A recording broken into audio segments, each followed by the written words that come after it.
आज भारत के प्रशासनिक इतिहास में एक नए अध्याय की शुरुआत हो रही है। दशकों तक सत्ता का केंद्र रहे ब्रिटिश काल के साउथ ब्लॉक को पीछे छोड़ते हुए प्रधानमंत्री कार्यालय पीएमओ अब अपने नए और आधुनिक पते सेवा तीर्थ में शिफ्ट हो गया है। प्रधानमंत्री नरेंद्र मोदी ने आज इस नए परिसर का उद्घाटन किया, जिसका नाम ही इसकी मूल भावना को दर्शाता है, सेवा का तीर्थ।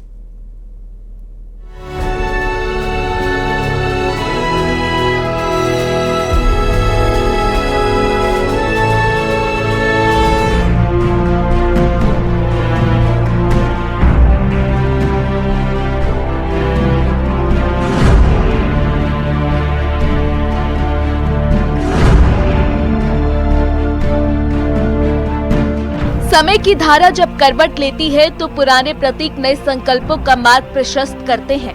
78 वर्षों तक जिस साउथ ब्लॉक ने औपनिवेशिक सत्ता की स्मृतियों को संजोया, आज भारत उससे आगे बढ़ रहा है।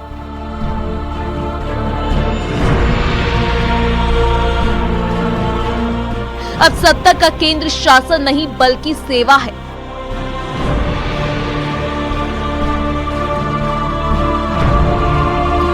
आजादी के बाद साउथ ब्लॉक और नॉर्थ ब्लॉक जैसी इमारतों से देश के लिए अनेक अहम निर्णय हुए, नीतियां बनी। लेकिन ये भी सच है कि ये इमारतें ब्रिटिश साम्राज्य के प्रतीक के तौर पर बनाई गई थी।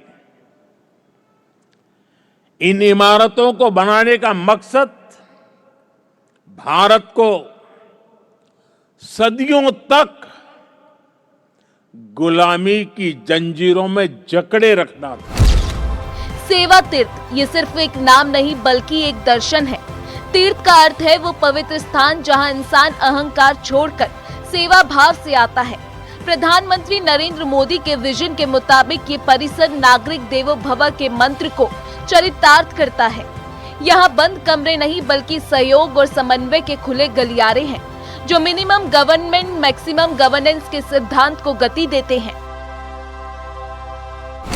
ये महत्वपूर्ण शुभ दिन माघ 24 शक संवत 1947 का पुण्य अवसर और आज की प्रचलित भाषा में कहूं तो 13 फरवरी का ये दिन भारत की विकास यात्रा में एक नए आरंभ का साक्षी बन रहा है। हमारे शास्त्रों में विजया एकादशी का बहुत महत्व रहा है। इस दिन जिस संकल्प के साथ आगे बढ़ते हैं, उसमें विजय अवश्य प्राप्त होती है। आज हम सभी भी विकसित भारत का संकल्प लेकर सेवा तीर्थ में, कर्तव्य भवन में प्रवेश कर रहे हैं। अपने लक्ष्य में विजयी होने का दैवीय आशीर्वाद हमारे साथ है। सेंट्रल विस्टा पुनर्विकास का ये हिस्सा पीएमओ, कैबिनेट सचिवालय और राष्ट्रीय सुरक्षा परिषद सचिवालय को एक छत के नीचे लाता है। ये एक फ्यूचर रेडी परिसर है, पूरी तरह डिजिटल, गृह सस्टेनेबिलिटी मानकों से लैस और अभेद्य सुरक्षा से सुरक्षित।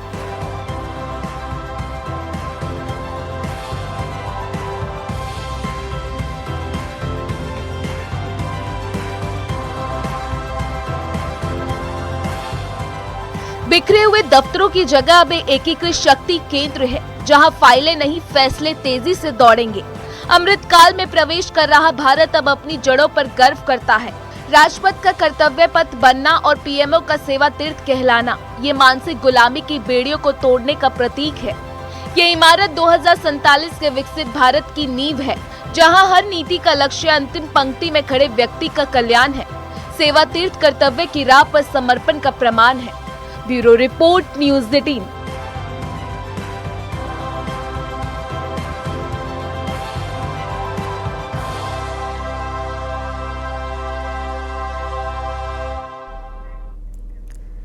तो सेंट्रल विस्टा प्रोजेक्ट के तहत बनी इस इमारत की दीवार पर गर्व से लिखा गया है, नागरिक देवो भव, जो ये संदेश देता है कि देश का नागरिक ही सर्वोपरि है। ये परिसर न केवल पर्यावरण के अनुकूल है, बल्कि यहाँ पीएमओ के साथ साथ कैबिनेट सचिवालय और राष्ट्रीय सुरक्षा परिषद सचिवालय को भी एक ही छत के नीचे लाया गया है। औपनिवेशिक मानसिकता से मुक्ति और आधुनिक भारत के संकल्पों को समर्पित ये सेवा तीर्थ आने वाले समय में देश के बड़े फैसलों का गवाह बनेगा।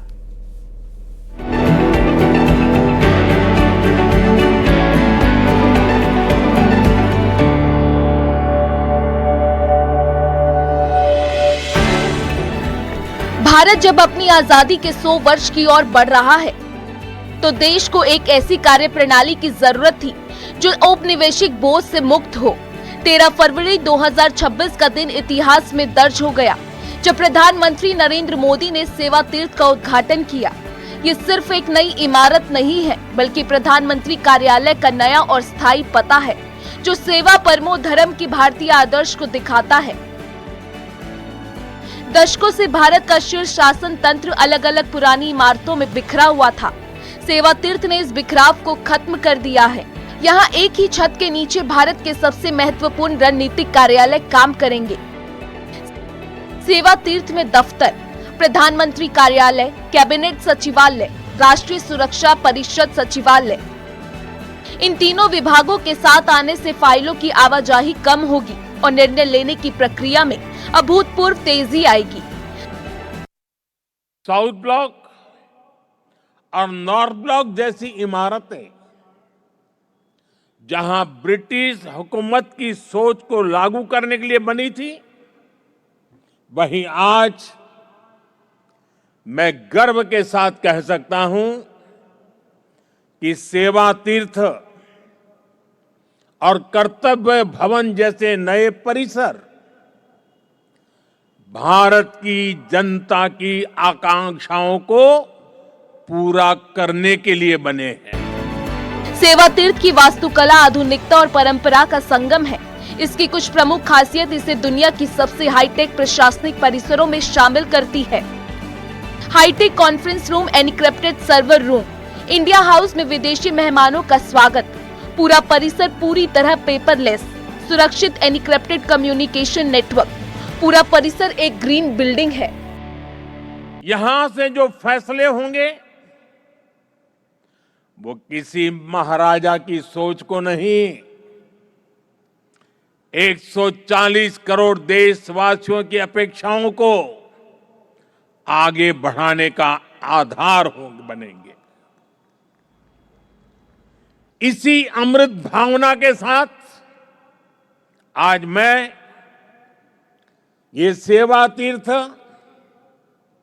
एक कर्तव्य भवन भारत की जनता को समर्पित कर रहा हूं। इस इमारत का निर्माण क्यों किया गया? इसका मकसद केवल आरामदेह दफ्तर बनाना नहीं है, बल्कि इसके पीछे 3 बड़े राष्ट्रीय उद्देश्य हैं। औपनिवेशिक मानसिकता से मुक्ति, साउथ ब्लॉक की पुरानी दीवारों में गुलामी के प्रतीक थे। सेवा तीर्थ पूरी तरह भारतीय विजन से बना है। जब पीएमओ, कैबिनेट सचिव और सुरक्षा सलाहकार एक ही गलियारे में होंगे, तो आपातकालीन स्थितियों में रिस्पांस टाइम कम होगा। इसका नाम सेवा तीर्थ रखा गया है, ताकि यहाँ काम करने वाला हर अधिकारी ये याद रखे कि वो शासक नहीं, सेवक है, और ये परिसर जनता की सेवा का मंदिर। Bureau report, news 18।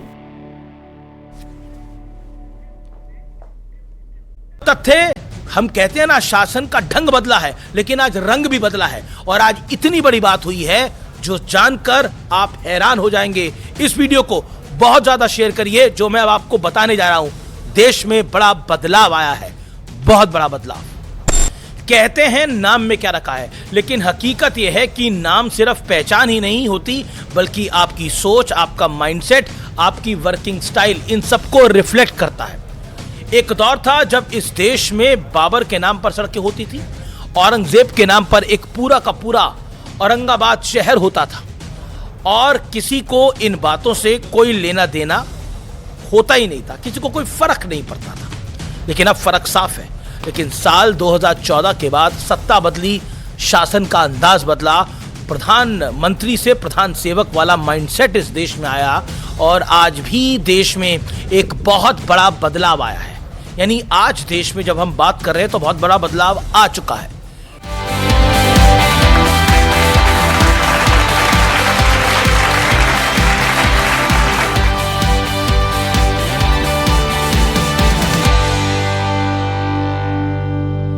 व्यूअर्स नमस्कार, मैं हूं अमीश देवगन। सत्य और तथ्य में मैं आज बात करूंगा एक बदलाव की। आप बोलेंगे क्या बदलाव आया है? भारत में एक बहुत बड़ा बदलाव आया है। धीरे से आया है लेकिन बहुत बड़ा बदलाव है और यह बदलाव है मोदी स्टाइल ऑफ पॉलिटिक्स का। और यह बदलाव क्या है, क्यों है, किस लिए है, ये जब आप जानेंगे, समझेंगे तो वाकई आपको लगेगा कि कितनी बड़ी बात हो गई है।